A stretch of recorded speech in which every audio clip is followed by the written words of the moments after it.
السلام علیکم ورحمۃ اللہ وبرکاتہ.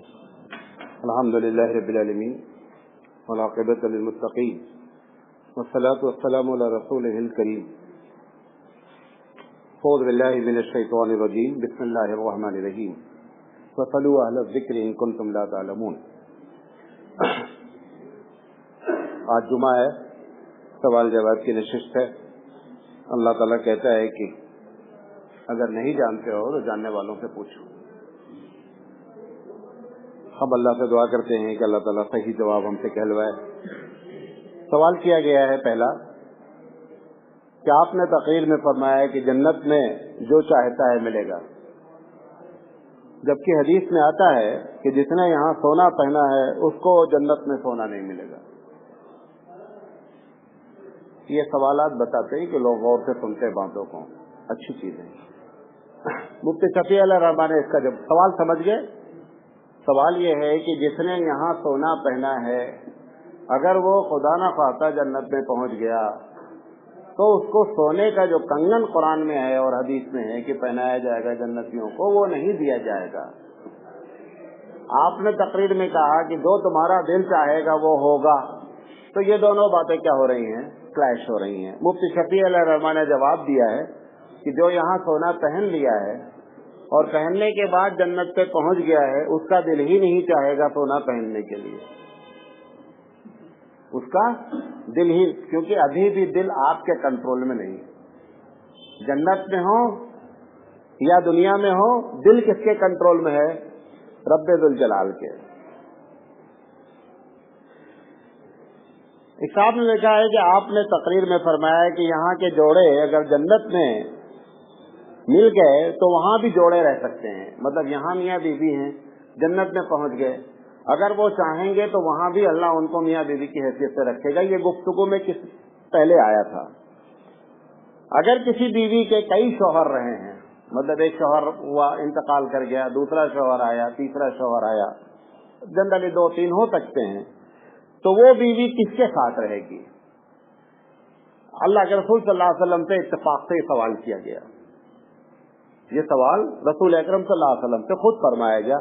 اللہ کے رسول صلی اللہ علیہ وسلم نے فرمایا ہے کہ اس بیوی کو اختیار دیا جائے گا کہ تم اس میں سے جس کو چاہو اس کو چن لو. پھر آپ نے فرمایا کہ جب وہ چنے گی تو اس بات کو دھیان رکھے گی کہ ان چاروں میں اخلاقی لحاظ سے کون افضل تھا، اس بنیاد پر وہ اس کا سلیکشن کرے گی.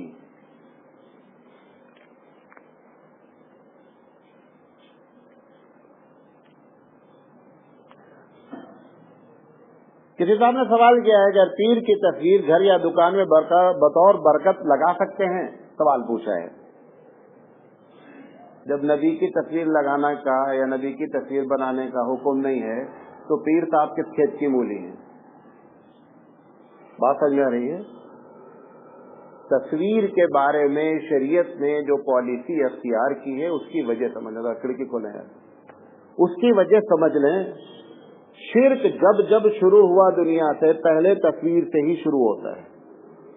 پہلے تصویر بنائی جاتی ہے، پھر گھر میں لگائی جاتی ہے، پھر اس کو احترام سے دیکھا جاتا ہے، پھر اس پہ مالا چڑھتی ہے، پھر اس کے سامنے ہاتھ جوڑا جاتا ہے، پھر جھکا جاتا ہے، پھر سجدہ ہوتا ہے.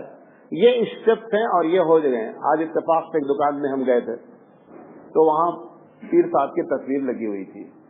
وہ جو فرشتے برکت والے ہیں وہ پیر صاحب کی وجہ سے نہیں آتے ہیں دکان میں.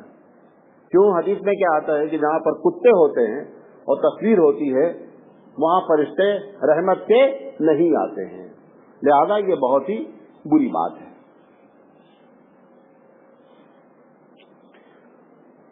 پوچھا ہے کہ کیا خطبہ سننے کے لیے نماز کی حالت میں بیٹھنا حدیث سے ثابت ہے؟ غالباً اس پر میں نے جناب لوگوں سے بات کی تھی کہ یہ نماز جب خطبہ شروع کرتا ہے امام تو بہت سے لوگ نماز کی حالت میں، تشہد کی حالت میں بیٹھ جاتے ہیں اور بیٹھنے کے بعد بڑے ہی سامنے دیکھتے رہتے ہیں اور ادھر ادھر نہیں دیکھتے اور ایسا ایکشن کرتے ہیں گویا کہ وہ نماز میں بیٹھے ہوئے ہیں. اگر یہ سنت سمجھ کے کر رہے ہیں تو بدعت ہے. یہ نوٹ کر لیں بات. مولانا ثانوی اللہ رحمٰن کی کتاب ہے اغلاط العوام. اغلاط جمع ہے غلط کی، غلط. انہوں نے لکھا ہے کہ عوام کیا کیا غلطیاں کرتی ہے، اس میں سے ایک اس غلطی کا ذکر لکھ رکھا ہے کہ یہ اغلاط العوام ہے، سنت سے ایسا ثابت نہیں ہے۔ نماز کی حالت میں خطبے میں بیٹھنا حدیث سے ثابت نہیں ہے۔ اگر کوئی سنت سمجھ کر رہا ہے تو بدعت کا گناہ ملتا ہے۔ اگر آج تک نہیں معلوم تھا تو توبہ کرے، آج کے بعد نہیں کرنا۔ پوچھا گیا ہے معراج کی رات میں جو نماز پڑھی جاتی ہے اس کا کیا حکم ہے؟ دیکھیں، یہ جو معراج کی رات ہے، سب سے پہلے بات تو یہ آج تک طے نہیں ہے کہ وہ کون سی رات ہے۔ رجب کے مہینے میں 27 رجب ہی ہے، اس کی بھی کوئی بات طے نہیں ہے۔ ایک بات طے ہے کہ کسی صحابی نے یہ نماز پڑھی نہیں ہے، وہ چاہے رجب میں ہو یا غیر رجب میں ہو، کسی صحابی نے یہ نماز رجب کے نام پر یا معراج کے نام پر نہیں پڑھی ہے۔ اب ایک آدمی اگر نماز، یہ بات یاد رکھیں، عبادت اپنے مزاج سے ہم نہیں کر سکتے۔ عبادت کا اپروول رسول اکرم سے جب تک نہیں ثابت ہوتا تب تک وہ عبادت نہیں ہوتی۔ اس کے پہلے بھی مثال دیا اور آج پھر مثال دے رہا ہوں۔ اگر دوسری رکعت میں کوئی آدمی بھول کر التحیات کے بعد درود شریف پڑھ لے، سجدہ سہو لازم ہے، حالانکہ اس نے درود شریف جو پڑھا ہے کوئی غزل نہیں گائی ہے، ایک نیک کام کیا ہے، درود شریف بہت فضیلت والا ہے، لیکن اللہ کے رسول سے ثابت نہیں ہے، لہذا اس کے اوپر فائن مارا گیا کہ تم سجدہ سہو کرو۔ عبادت وہی عبادت ہے جس پر رسول اکرم کی سگنیچر ہو۔ اگر انسانی مزاج عبادت کو طے کریں گے تو ہر آدمی کا مزاج الگ الگ ہے، عبادتیں الگ الگ ہو جائیں گی، لہذا یہ معراج کی رات کی کوئی نماز ثابت نہیں ہے۔ ایک بات، عبد القادر جیلانی رحمۃ اللہ علیہ کی ایک کتاب ہے کنیۃ الطالبین، ایسی بعض چیزیں حضرت کی کتاب میں لکھی ہوئی ہیں۔ عبد القادر جیلانی رحمۃ اللہ علیہ بہت بڑے بزرگ آدمی ہیں جن کو ہم پیرانے پیر کہتے ہیں۔ ہندوستان میں ایک بہت بڑے محقق ہیں جو بہت کم لوگ جانتے ہیں، ان کا نام ہے مفتی راشد کاندھلوی، حیات ہیں۔ ان کی لائبریری نادر لائبریری ہے کاندھلا میں، ضلع سہارنپور میں۔ میں نے ان سے بات کی اس غنیۃ الطالبین کے بارے میں کہ حضرت اس میں بہت سی نمازیں لکھی ہوئی ہیں، پیر کی نماز، دوشنبہ کی نماز، جمعہ کی نماز، اتنی رکعت پڑھو۔ انہوں نے کہا کہ عبد القادر جیلانی رحمۃ اللہ علیہ کی اصل کتاب جو غنیۃ الطالبین عربی میں ہے اس میں یہ پورا چیپٹر ہی نہیں ہے، تقریباً 70 سے 80 پیج لوگوں نے، بھائی لوگوں نے اپنا لکھ کر کے اور اس کتاب میں لگا دیا، اور تب سے کتاب چھپ رہی ہے۔ انہوں نے کہا کہ اس کی جو اوریجنل کتاب ہے اس میں وہ چیز موجود ہی نہیں ہے عربی میں، اردو والوں نے یہ ڈرامہ کر رکھا ہے۔ تو اب نام لیا جاتا ہے عبد القادر جیلانی کا کہ عبد القادر جیلانی رحمۃ اللہ علیہ کی کتاب ہے، لہذا ہم سرنڈر ہو جاتے ہیں کہ اتنا بڑا بزرگ کیسی غلطی کر سکتا ہے۔ لہذا عبد القادر جیلانی کی کتاب میں آپ کو یہ بات نظر بھی آئے تو اس میں 60-70 پیج لوگوں نے جان بوجھ کر کے ڈال دیا ہے، اس میں سے وہ ایک ہے۔ بات کلیئر ہو گئی؟ بعض عورتیں رجب کے مہینے میں کونڈا کرتی ہیں، اس کا کیا حکم ہے؟ دیکھیں، اور بھی عربی جہاں بیٹھے ہوئے ہیں، ہم تو چھوٹے موٹے ہیں، کونڈا کی عربی کسی کو نہیں معلوم ہے۔ دیکھیں، ہمارا مذہب عربی مذہب، ہمارا رسول عربی، اگر وہ کوئی تہوار بتائے گا تو عربی لفظ میں بتائے گا۔ کونڈا میں ڈال آتا ہے، ڈال الفابیٹ ہی عربی میں نہیں ہے، آپ جا کر کے قاعدہ کھول لیجئے گا، دال کے بعد زال ہے، ڈال نہیں آتا ہے۔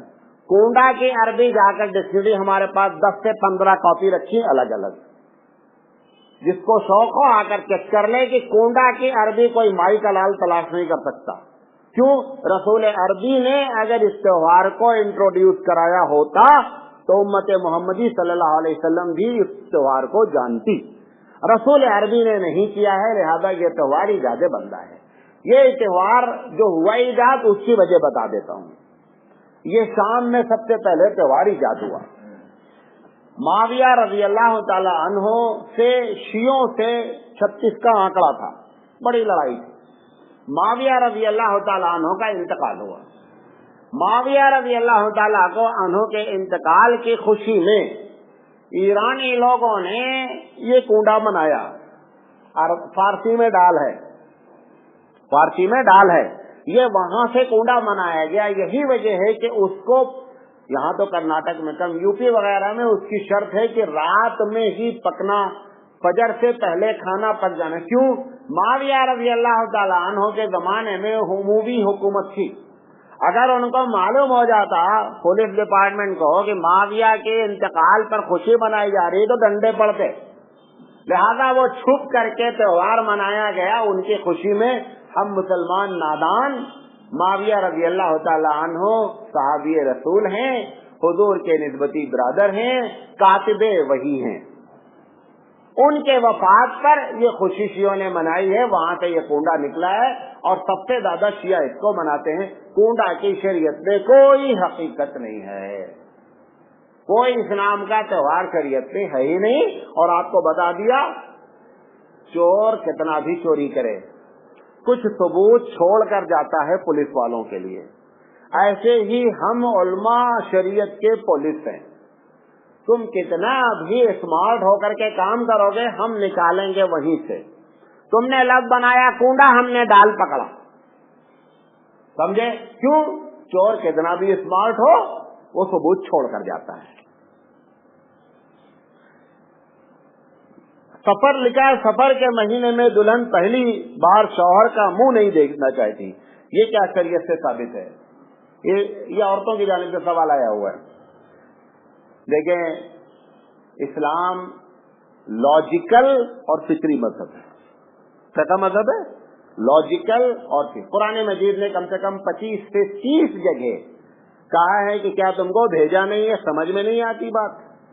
وہ کہیں نہیں کہتا ہے کہ اندھے بہرے ہو کر کے کود پڑو. وہ کہتا ہے عقل کو استعمال کرو. اگر ہمارے پاس, یہ بھی سمجھ لیں, اگر ہمارے پاس کوئی ایسی باتیں آ جاتی ہیں جو عقل سے اوپر ہوتی ہیں, چانسز ہیں, تو اس کو اسی لیے عقیدے میں کبھی داخل نہیں کیا جاتا ہے کہ اگر آپ اس کا انکار کر دیں گے تو کفر میں داخل ہو جائیں گے. سمجھے نہیں؟ ایمان بالغیب کے علاوہ جتنی چیزیں ہیں سب کو کسوٹی پر تولا جا سکتا ہے. یہ جو بات کہی جا رہی ہے کہ سفر میں شوہر کا منہ نہیں دیکھنا, یہ سارا کا سارا ہندوستان کا بنایا ہوا مذہب ہے. یہاں پر ایک آتے تھے مولانا پالن حقانی, جن لوگوں کی عمر 40 کے اوپر ہے وہ جانتے ہیں. سیرت کا بڑا اچھا پروگرام کرتے تھے, 10 15 پروگرام کرتے تھے. تو پالن حقانی ان کا انتقال ہو گیا. تو مولانا پالن حقانی صاحب کہتے تھے کہ 4 کتاب تو اللہ نے نازل کی ہے, قرآن, انجیل, زبور, توریت. ایک کتاب اوریت ہے, ایک توریت ہے, ایک اوریت ہے جو ہندوستان کی عورتوں نے مل کر کے لکھا ہے. فزیکلی کتاب اویلیبل نہیں ہے, مسئلے اس کے اویلیبل ہیں. یہ سب اوریت کے مسئلے ہیں. کس کے مسئلے ہیں؟ اوریت کے مسئلے ہیں. عورتوں نے بنا رکھا ہے, کتاب فزیکلی موجود نہیں ہے.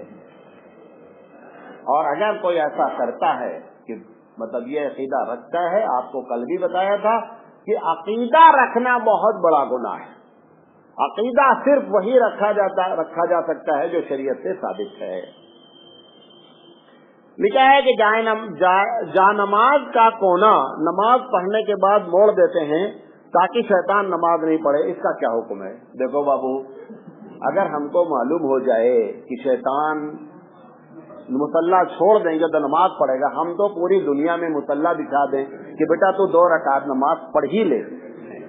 وہ ایک سجدہ نہیں کیا, تم 4 رکعت پڑھوا رہے ہو. ایک سجدہ اس نے نہیں کیا ہے, 4 رکعت وہ نماز کیسے پڑھ لے گا؟ یہ ایک الگ بات ہے کہ جانماز کا احترام کرنا چاہیے, گندی نہ ہو, اٹھا کر رکھ, لیکن اس کا کونا موڑ دینا کتاب بھائی شیطان اگر پڑھے گا تو کیا کونا موڑ دیا تو سائڈ میں نہیں کھڑا ہو سکتا, سائڈ سے کھڑا ہو سکتا ہے. اور اس کے لیے مصلی کیا ضروری ہے؟ بغیر مصلی کے کھڑا ہو سکتا ہے. یہ سب لوگ وہی عورت کا مسئلہ یہ بھی ہے. اب اشارہ کر دیا کریں گے, سمجھ لینا. 5ویں کتاب لکھا ہے کہ سفر کے آخری 4 چمبا کو لوگ پکنک مناتے ہیں. اور گھاس پر چلتے ہیں، کیا یہ سنت سے ثابت ہے؟ ایک حدیث ہے جو ضعیف ہے کہ اللہ کے رسول صلی اللہ علیہ وسلم کی جب طبیعت خراب ہوئی، دیکھیں نبی کریم صلی اللہ علیہ وسلم حج کر کے جب واپس آئے تو ذی الحجہ کا مہینہ ختم ہو رہا تھا، محرم کا مہینہ شروع ہو رہا تھا۔ محرم کے مہینے میں، اور آپ کی وفات کب ہو رہی ہے؟ محرم، صفر، ربیع الاول، 2 مہینہ 12 دن کے بعد نبی کریم صلی اللہ علیہ وسلم جب وہاں سے واپس آئے تو اللہ کے رسول صلی اللہ علیہ وسلم کو بخار آنا شروع ہوا۔ سفر کے مہینے میں آپ کا آخری 4 شنبہ آپ کو ریلیکس ہوا، آپ شروع سے جو بیمار چل رہے تھے اس میں آرام ہوا۔ یہ ایک ضعیف روایت میں ہے، اس کی بنیاد پر لوگ اگر یہ کرتے ہیں تو ہم منع نہیں کریں گے، لیکن یہ بتا دیں یہ جو تم محبت میں کر رہے ہو کسی صحابی نے ایسی محبت نہیں جتائی۔ جو گھاس پر چلنا اور پھر آخری 4 شنبہ کو نکلنا، پکنک کرنا ہے بابو ایسے ہی کر لو، سنت سمجھ کر کرنے کی کوئی ضرورت نہیں، پکنک کرنے کی شریعت میں اجازت ہے۔ بہرحال یہ حدیث ایک ضعیف ہے، بعض لوگوں نے موضوع بھی کہا ہے، اگر وہ حدیث کی بنیاد ہے تو ہم اس کو بدعت نہیں کہہ پائیں گے احتراماً للحدیث، لیکن ایسا صحابی سے ثابت نہیں ہے، واللہ اعلم بالصواب۔ ایک صاحب نے سوال کیا اگر ٹرین یا بس میں ہے اور قبلہ معلوم نہیں ہو تو کیا کریں؟ دیکھیں قبلہ معلوم ہو یا نہیں معلوم ہو، نماز کا وقت ہو گیا اور آپ کو معلوم ہے کہ نماز کا وقت چلا جائے گا، نماز پڑھنا ہی پڑھنا ہے، نماز پڑھنا، نماز چھوڑ نہیں سکتے، یہ طے کر لے زندگی میں۔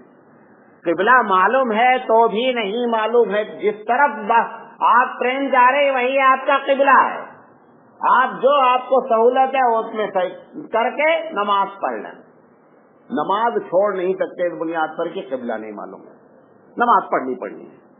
صرف اتنا ہے کہ اگر آپ نے غلط سمت نماز پڑھی اور کسی بندے نے جانکار نے یہ بتا دیا کہ آپ نے جو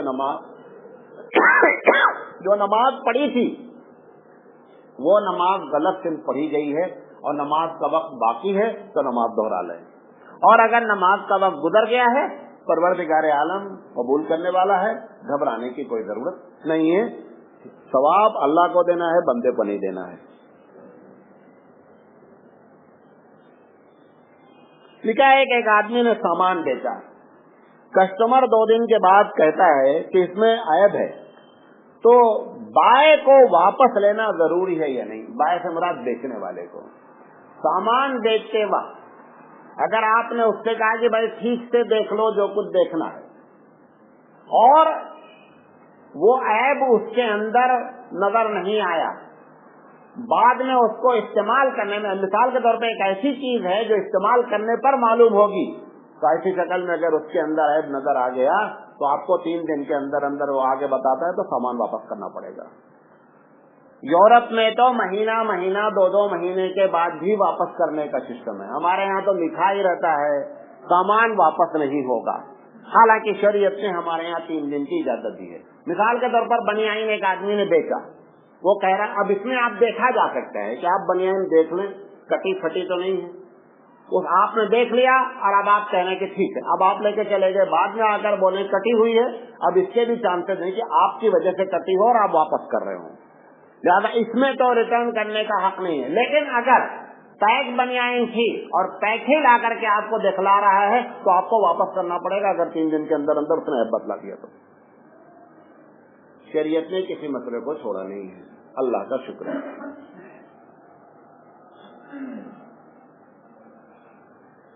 لکھا ہے طاہر القادری جو بیان کرتے ہیں چاہے عرس کے بارے میں، میلاد کے بارے میں، زیارت قبر اولیاء کے بارے میں، سب کی دلیل قرآن حدیث سے گھسیٹ کر لاتے ہیں، تو کیا ان کی باتوں پر یقین کرنا چاہیے یا ان کے ماننے والوں کو کیسے سمجھانا چاہیے؟ دیکھیں سوال میں جواب خود موجود ہے، لکھ رہا ہے بندہ گھسیٹ کر لاتے ہیں۔ سوال میں کیا جب سوال کیا گیا ہے کہ دلیل گھسیٹ کر لاتے ہیں، تو ایک بات تو یہ معلوم ہو گئی کہ جس نے یہ سوال کیا ہے اس کے دماغ میں یہ بات آ رہی ہے کہ ڈائریکٹ جواب نہیں دیتا وہ بندہ، گھسیٹ کر لا رہا ہے، ہم اس سے بہتر جواب آپ کو دے رہے ہیں۔ وہ جتنا وہ یقینی بات ہے، میں نے بھی ان کی تقریر سنی ہے، ذاتی طور پر میری ان سے ملاقات بھی ہے، وہ قرآن حدیث سے گفتگو کرنا شروع کرتے ہیں. ایک سوال ان سے صرف ہے ان کی پوری تقریر پر. انہوں نے مثال کے طور پر کہا کہ صاحب عرس میں جانے کی یہ دلیل ہے، فلاں جگہ سے دلیل ہے، یہ دلیل ہے. وہ ساری باتیں اپنی جگہ. حضور صلی اللہ علیہ وسلم کے چچا جان حضرت حمزہ رضی اللہ تعالیٰ عنہ کی شہادت پیش آئی جنگ احد کے موقع پر. جنگ احد سن 3 ہجری میں ہوئی. اس کے بعد حضور کی وفات ہو رہی ہے سن 11 میں. بیچ میں 8 سال کا فرق ہے. آپ نے اپنے چچا کا عرس کیوں نہیں منایا؟ جو تمہاری دلیل قرآن سے تم کو سمجھ میں آ رہی ہے، قرآن نازل کس پر ہوا ہے؟ رسول اکرم صلی اللہ علیہ وسلم پر نازل ہوا ہے.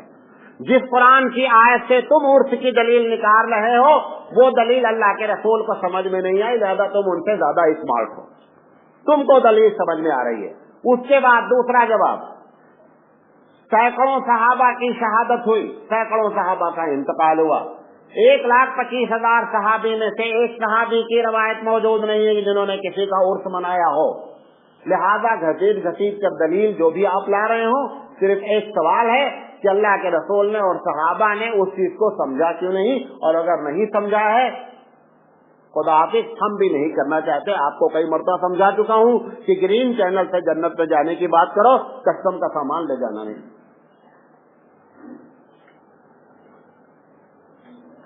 سوال کیا گیا ہے کیا معراج پر یقین رکھنا ضروری ہے؟ اگر کوئی کہتا ہے کہ واقعہ ممکن نہیں ہے، دیکھیں اس کو سمجھ لیں مسئلے کو. اگر یہ وجہ ہے کہ ممکن نہیں ہے تب تو اس کو یقین رکھنا ہی پڑے گا. جبریل علیہ السلام کا آنا اگر ممکن ہے تو ابو بکر صدیق کا جواب ہے کہ اگر جبریل آ سکتے ہیں تو لے بھی جا سکتے ہیں. ہم پہلے یقین کرتے ہیں کہ قرآن کریم جبریل لائے ہیں، قرآن کریم جبریل لائے ہیں. اگر جبریل علیہ السلام کا اس پورے اسپیس کو کراس کر کے ارتھ پر آنا پاسبل ہے تو جبریل کا لے جانا بھی پاسبل ہے. وہ آپ کہتے ہیں سورج ہوتی ہے، ہیٹ ہوتی ہے. ابھی آپ کو ایک مثال بتائیں، یہاں پر ایک انجینئر صاحب بیٹھے ہوئے ہیں، مجھے معلوم نہیں تھا. یہ جو بڑی لائن ہوتی ہے جو بہت 2300 کچھ بہت تگڑی لائن ہوتی ہے، پہلے اس کو کاٹ کر کے اس کی ریپیئر کی جاتی تھی. اب ایک ڈریس بنایا ہے، 1.5 سے 2 لاکھ روپے کا ڈریس ہوتا ہے، لائن چلتی رہتی ہے اور کاریگر لائن کو بنا دیتا ہے. آپ نے کیوں؟ وہ ڈریس میں اتنی طاقت ہے کہ اس لائن کے ہونے کے باوجود، الیکٹرک ہونے کے باوجود، اتنی پاور ہونے کے باوجود وہ اس بندے کو ڈسٹرب نہیں کرتی. اگر ایک دنیا میں اس الیکٹرک سے بچنے کا ڈریس بن سکتا ہے تو جبریل علیہ السلام کے پاس بھی ایسا ڈریس ہو سکتا ہے جو اسپیس کو کراس کریں. بات سمجھ میں آ رہی ہے؟ پھر اللہ اگر چاہتا ہے تو کوئی کام ہم جب دیکھیں، سب سے پہلی بات ہوتی ہے ہم کو بلائنڈلی فیس کرنا پڑتا اللہ ہے نا. اگر یہاں پر آپ کو ہم کو بلائنڈلی فیس کرنا پڑے گا، اندھے ہو کر کے ماننا پڑے گا اللہ ہے، جس نے یہ مان لیا ہے تو یہ نہیں کہ یہ ناممکن ہے. اس بنیاد پر معراج کا انکار کر سکتا ہے کہ حدیثیں دونوں طرح کی آئی ہیں. ایک حدیث میں ایسا بھی آیا ہے کہ حضور نے خواب میں یہ معراج دیکھی. یہ ایک الگ بات ہے، اس پر لاجیکل بڑی بحث کی گئی ہے. لیکن اگر وہ کہتا ہے کہ نہیں صاحب یہ حدیث پر ہمارا ہے، اگر ایسا وہ کہہ کے کہتا ہے کہ ہم کو یقین نہیں کیونکہ حدیث میں ہے، تو وہ کہہ سکتا ہے ناممکن کا لفظ استعمال کر کے نہیں کہیں، کیونکہ اگر ناممکن کہیں گے تو قرآن کا آنا بھی ناممکن ہے. اور اگر ہم قرآن کا نہیں مانیں گے تو پھر اسلام سے پہلے دل سے کیا ہو جائیں گے؟ آؤٹ ہو جائیں گے. لہٰذا اللہ کے نزدیک کوئی چیز ناممکن نہیں ہے.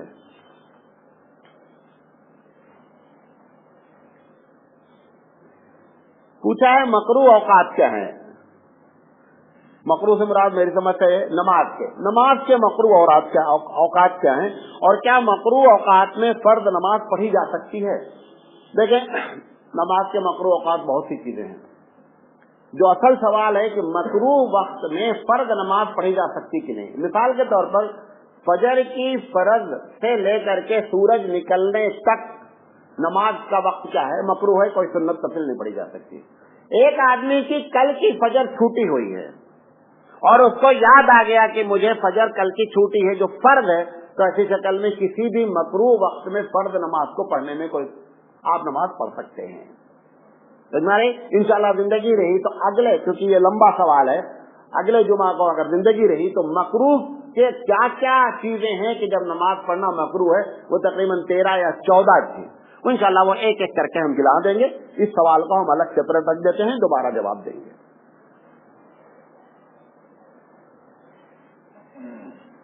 لکھا ہے کہ میرے باپ نے مہر ادا نہیں کی اور ان کا انتقال ہو گیا، اب کیا کریں؟ اگر باپ نے مہر ادا نہیں کی ہے اور باپ کا انتقال ہو گیا ہے تو باپ کی پراپرٹی میں سب سے پہلے مہر کو قرضے کی حیثیت سے آپ اپنی امی کو دے.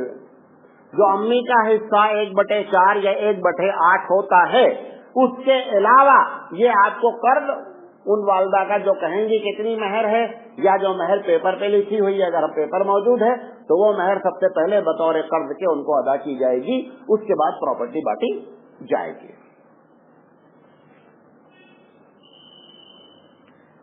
لکھا ہے اگر مجھے معلوم ہے کہ میرے باپ کے پاس جو مال ہے وہ فلاں کا ہے تو کیا ان کے انتقال کے بعد ہم اس میں پراپرٹی لے سکتے ہیں کہ نہیں؟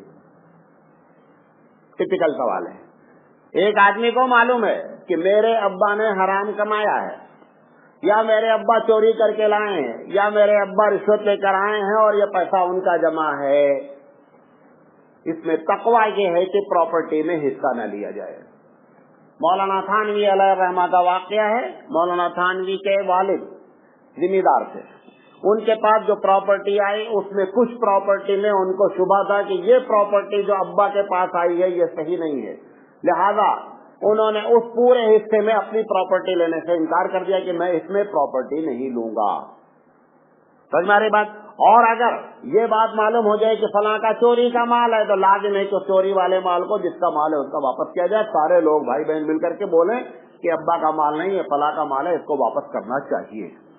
ہاں رشوت کا ہے، کسی دوسرے ذریعے سے آیا ہے، پتہ نہیں چل رہا ہے، تو تقویٰ یہ ہے کہ اس میں پراپرٹی نہیں لی جائے، اس کو چھوڑ دیا جائے، ان کے کسی کو غریب کو دے دیا جائے، ان کے لیے ثواب کی نیت بھی نہیں کی جائے کیونکہ انہوں نے کمایا نہیں ہے. بات سمجھ میں آ رہی ہے؟ لیکن اگر کوئی لے لے کہ ہمارے ابا نے کیا، ہم سے کیا مطلب، تو لے سکتا ہے. ایک سوال کیا گیا اگر جنابت کی حالت میں رات میں انتقال ہو گیا جبکہ اس کا ارادہ تھا کہ فجر کے قبل ہم غسل کر لیں گے تو اب کیا کیا جائے؟ اب انتقال ہو گیا، اب کچھ نہیں کر سکتے. لیکن اگر یہ بندہ اس بات کا ارادہ کر چکا تھا کہ اس کا ہم کو انشاءاللہ فجر سے پہلے نماز غسل کر لینا ہے، اس حال میں انتقال ہو گیا تو کوئی گناہ نہیں ہے. اللہ کے رسول صلی اللہ علیہ وسلم کی دونوں عادتیں ہمارے پاس موجود ہیں. اللہ کے رسول صلی اللہ علیہ وسلم ناپاک ہوتے تھے تو آپ صلی اللہ علیہ وسلم کبھی فوراً غسل فرما لیتے تھے، اور کبھی ایسا ہوتا تھا کہ آپ اٹھ کر کے ہاتھ منہ دھو لیتے تھے، کبھی وضو کر لیتے تھے اور لیٹ جاتے تھے، پھر فجر سے پہلے اٹھ کر کے آپ غسل فرما لیتے تھے. دونوں حدیثیں موجود ہیں. لہذا اس بنیاد پر اگر اس بندے نے اس کو ڈیلے کیا ہے تو وہ گنہگار نہیں ہے، کیونکہ اس کی نیت ہے کہ فجر سے پہلے ہم کر لیں گے، لیکن الفجر سے پہلے اللہ کو پیارا ہو گیا، اس میں کوئی گناہ کی بات نہیں ہے. ایک سامنے لکھا ہم کو ایک رقم ملی، اس کا کیا کریں؟ ارے بھائی یہاں لے آؤ.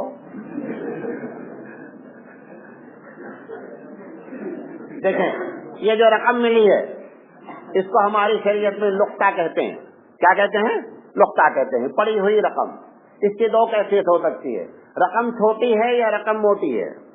اگر رقم چھوٹی ہے، چھوٹی سے مراد یہ ہے کہ اگر آپ اس کا اعلان کرتے پھریں گے تو پتہ چلا اعلان میں اتنا پیسہ خرچہ ہو جائے گا جتنا کہ تم کو رقم ملی ہے.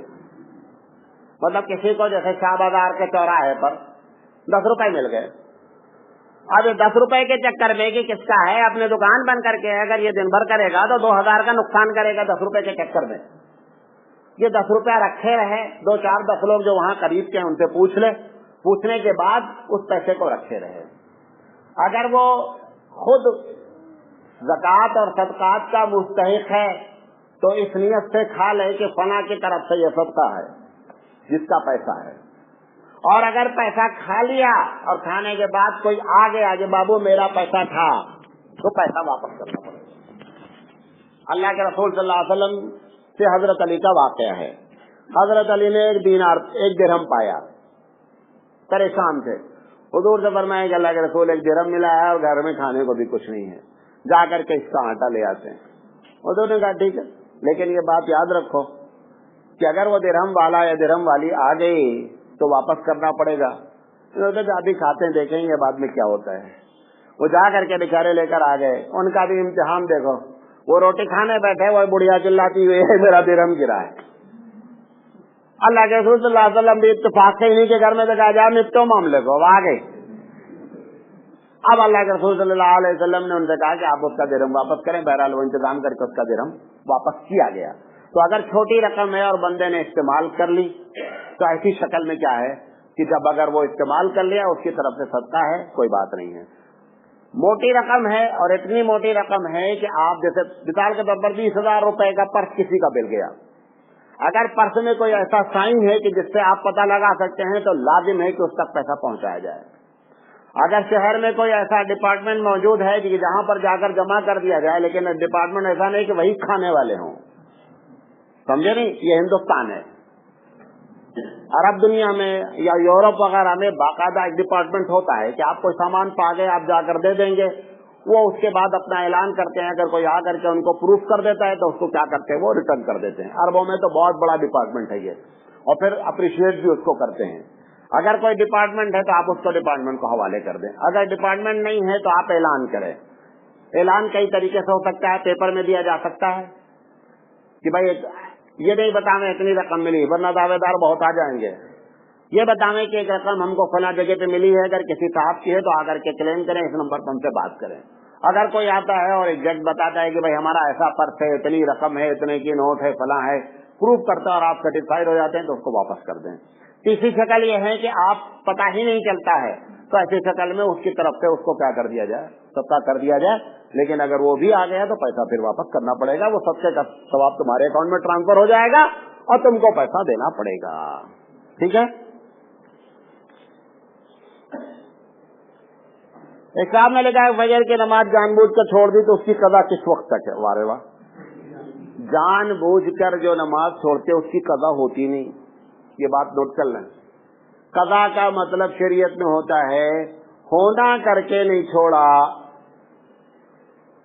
1,25,000 صحابی میں سے ایک بھی صحابی نے اللہ کے رسول سے یہ سوال نہیں فرمایا کہ اللہ کے رسول میں جان بوجھ کر نماز چھوڑ دیا, اب بتائیے کیا کریں. یہ سوال حدیث میں موجود نہیں ہے.